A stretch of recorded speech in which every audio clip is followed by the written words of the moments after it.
Любому действию всегда есть противодействие. Санкции, введенные против России, открыли новые возможности для многих предпринимателей. Примером тому служит чувашский бренд одежды «Хитре», который основала Екатерина Малинина. В чем уникальность этой одежды и сможет ли местный бренд заменить ушедшие из России Зару, H&M и Adidas, выяснила Анна Центовская. Выкройка, моделирование, раскрой. Именно здесь начинается производство коллекции одежды «Хитре». Каждая будущая толстовка, платье или футболка проходит через золотые руки швеи Марины Никитиной. Это краятся карманы для брюк свободного кроя.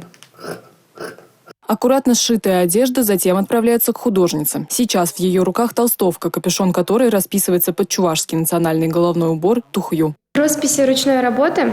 Используются краски по ткани, они не трескаются, при стирке цвет не теряется. Один вот такой вот капюшон под тухью мы расписываем. Займет, наверное, по созданию около 1-2 дней. Из-за ухода из России многих зарубежных брендов одежды потребность в своем качественном ощущается особо остро. При этом идея запуска чувашского бренда пришла Екатерине Малининой случайно. Мы ходили с подружками по магазинам и ходили по таким масс-маркетовским брендам, увидели цены и качество.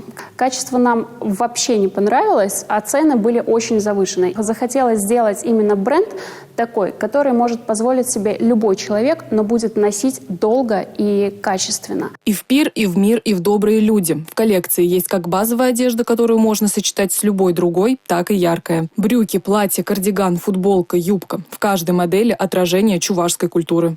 Современная молодежь очень стесняется, то, что мы живем в Чувашии, разговаривать по-чувашски. И мы хотим, чтобы все-таки молодежь перестали стесняться этого.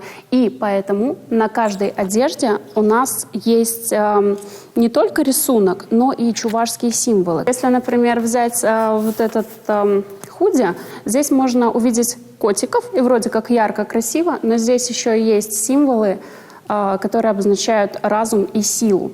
Монетки, народная вышивка, руны и надписи на чувашском языке. Качество на совесть и во многом превосходит масс-маркеты.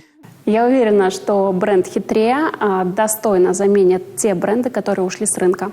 Пока Екатерина работает как самозанятая, но уже сейчас она оформляет документы и регистрирует товарный знак. Впереди выход на интернет-площадки Wildberries и Озон, а значит, выход на мировой уровень. Анна Центовская, Юрий Марков, Республика.